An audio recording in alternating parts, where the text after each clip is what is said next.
이 시간 우리 주신 하나님의 말씀은 에스라 6장 19절 말씀입니다. 에스라 6장 19절 말씀입니다. 거룩하신 하나님의 말씀입니다. 사로잡혔던 자의 자손이 첫째 달 14일에 유월절을 지키되. 아멘. 오늘 19절에 나오는 유월절을 지키되를 오늘 말씀의 제목으로 삼습니다. 이 말씀이 저와 여러분의 삶으로 고백되기를 간절히 축복합니다. 예레미야가 예언한 기간이 차고 드디어 하나님의 말씀대로 이스라엘 백성들은 그들의 땅으로 돌아옵니다. 바사의 왕 고레스가 명령을 내려 이스라엘 백성들이 자신의 땅으로 돌아갈 수 있게 하고 바로 그들의 성전을 짓도록 배려하죠.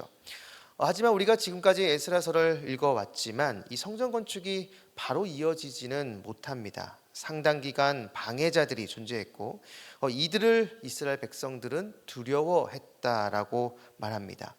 바로 이들의 끈질긴 방해 공작으로 이스라엘 백성들은 성전을 짓지 못하죠.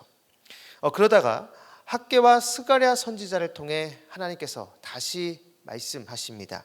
하나님께서 세우신 이 예언자들을 통해 이스라엘 백성들 마음에 하나님의 말씀이 들어가자 그들은 다시 초점을 회복하고 그리고 성전을 다시 짓기로 결심합니다. 이러한 상황에서 유브라데강 건너편 총독인 다뜨네와 스달보스네 등 이들이 다리오 왕에게 편지를 보냈는데요. 지금 이스라엘 백성들이 성전을 짓는데 그들이 성전을 짓는 그 이유가 과거 고레스 왕이 말한 명령 때문이라고 하는데 그것이 정말 맞는 것인지 확인해 달라고 하는 편지였습니다. 다리오 왕은 바로 그것을 확인하고 그 내용을 찾으라고 명합니다. 그리고 그 명령이 적힌 문서를 발견하죠. 그래서 다리오 왕은 이스라엘 백성들이 성전 짓는 것을 방해하지 말고 오히려 그들을 지원하라라고 명합니다. 결국 멈춰졌던 성전이 다시 지어지게 됩니다. 사랑하는 여러분, 여기서 우리는 한 가지 사실을 배웁니다. 그것은 하나님의 뜻은 반드시 이루어진다라는 것이죠. 그것이 더디 이루어지는 것처럼 보인다 하더라도 하나님의 말씀은 반드시 성취된다라는 것입니다. 심지어 그 방법과 도구로 우리가 생각하지 못한 사람들이 쓰임 받는 것을 보게 됩니다. 이스라엘 백성들이 자신의 땅으로 돌아오게 된 것, 그리고 그들의 성전을 짓게 된 그 배경에는 모두 이방 왕들의 명령이 있었습니다. 고레스 왕과 다리오 왕이죠. 물론 그들이 이것을 허락한 것은 그들 나름대로의 정치적인 유익과 목적이 맞았기 때문이기도 하지만 성경은 그 너머에 하나님의 역사가 있었고 하나님의 뜻이 바로 그들을 통해서 성취된 것이다 라고 성경은 우리에게 말하고 있습니다.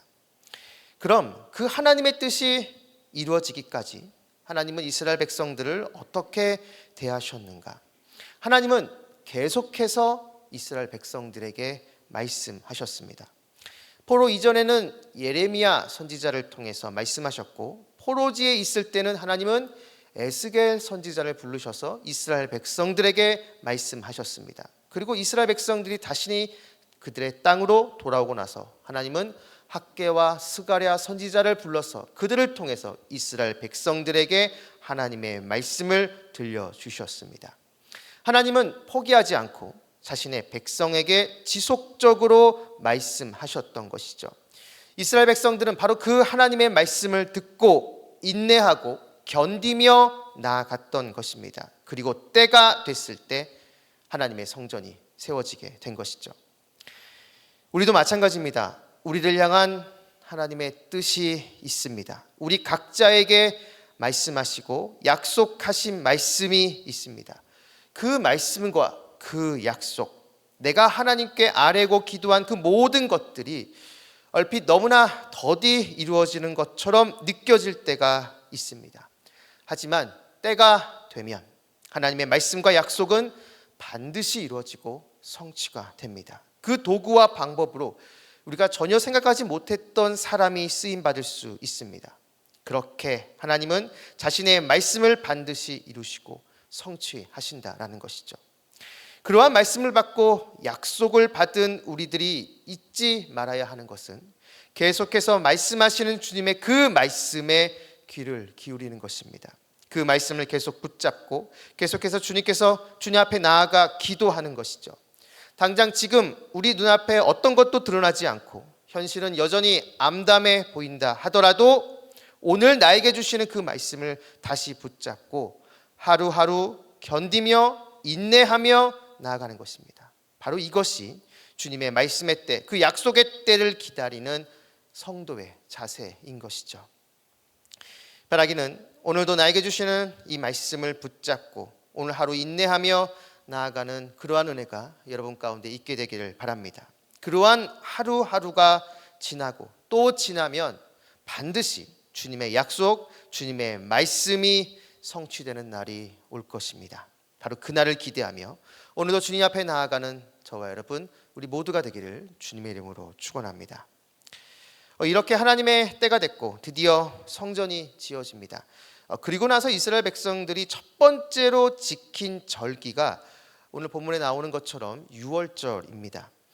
우연인지 모르겠지만 유월절은 과거 이스라엘 백성들이 출애굽하면서 만들어진 절기입니다. 즉 노예의 삶을 청산하고 이제 새롭게 하나님의 백성으로 그 첫걸음을 내디디면서 만들어진 절기인 것이죠.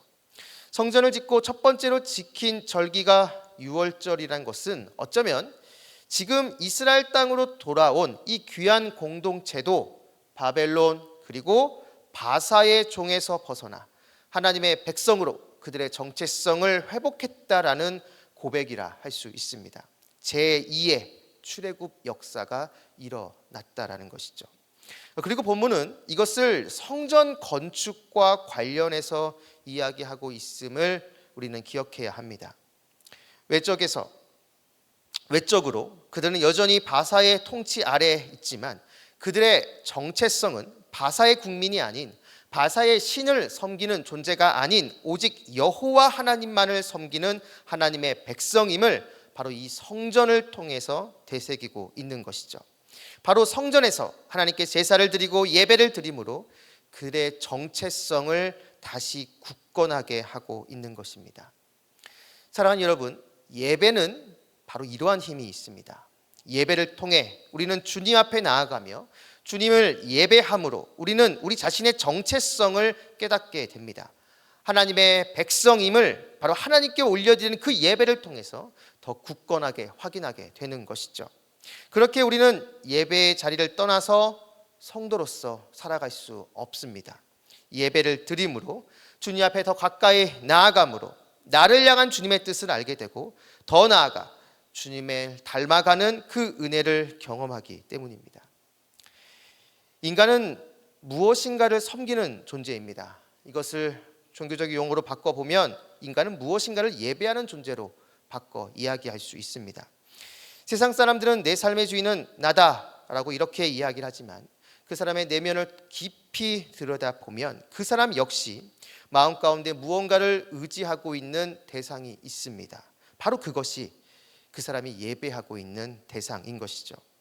그런데 사람은 자신이 예배하는 그 대상을 닮아갑니다. 돈을 추구하고 돈을 섬기는 사람은 시간이 갈수록 점점 더 탐욕스러워집니다. 육체의 쾌락을 추구하고 그것을 위해 살아가는 사람은 시간이 갈수록 더 강렬하고 더 자극적인 것을 찾아다닙니다.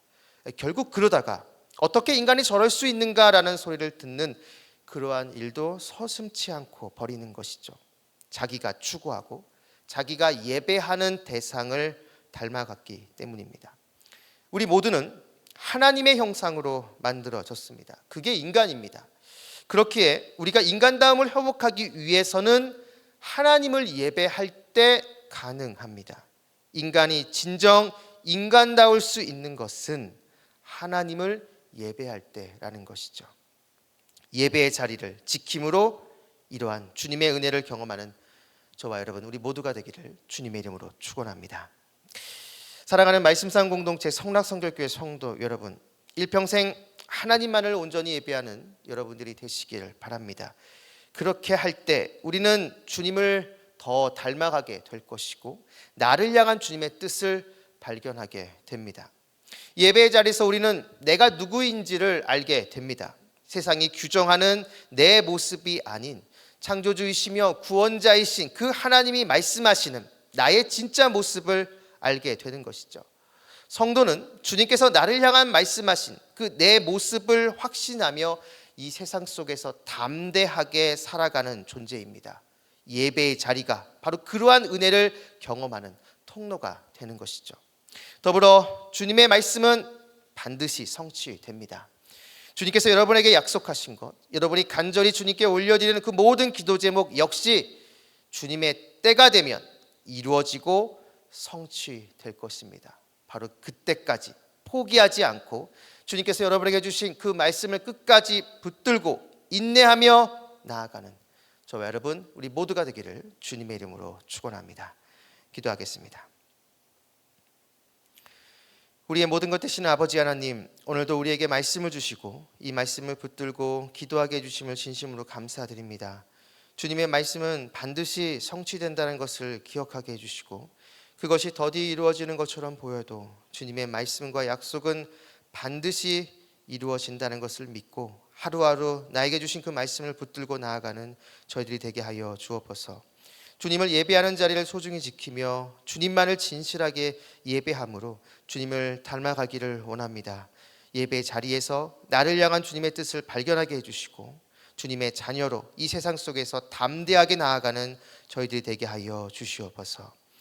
오늘 하루의 첫 시작입니다. 오늘 하루 동안 우리 모든 성도님들과 함께 해주셔서 길의 위험과 사람의 위험과 여러 환경의 위험에서 우리를 지켜주시고 무엇보다 우리 마음속에 우리를 끊임없이 유혹하는 음란과 거짓과 교만과 시기와 탐욕의 유혹에서 우리를 건져 주옵소서. 감사드리며 예수님의 이름으로 기도드립니다. 아멘. 공동 기도문입니다. 지금 들은 말씀이 내 삶으로 이어지게 하옵소서. 동네 세매주 성경 말씀 묵상을 통해 말씀의 깊이가 있는 말씀상 공동체 성락성결교회가 되게 하옵소서. 담임 목사님과 부교육자들, 장로님을 비롯한 평신도 지도자들 모두에게 성령 충만의 은혜를 주옵소서. 교육부서의 성경학교, 수련회와 해외 다귀 선교에 큰 은혜를 주옵소서. 무더운 여름의 모든 성도님들의 건강을 지켜주옵소서. 육체의 질병과 마음의 질병으로 고통받는 성도님들에게 회복의 은혜와 평안의 은혜를 베풀어 주옵소서. 이 시간 함께 나눈 공동 기도문과 각자 가지고 나온 개인의 기도 제목을 놓고 기도하신 후에 삶의 자리로 나아가도록 하겠습니다. 기도하겠습니다. 참 주신 아버지 하나님 감사합니다. 오늘도 주님께 받은 그 사랑 아버지 하나님 너무나 감사하여 이 하루의 첫 시간을 주님께 드리고 우리 아버지 주님 앞에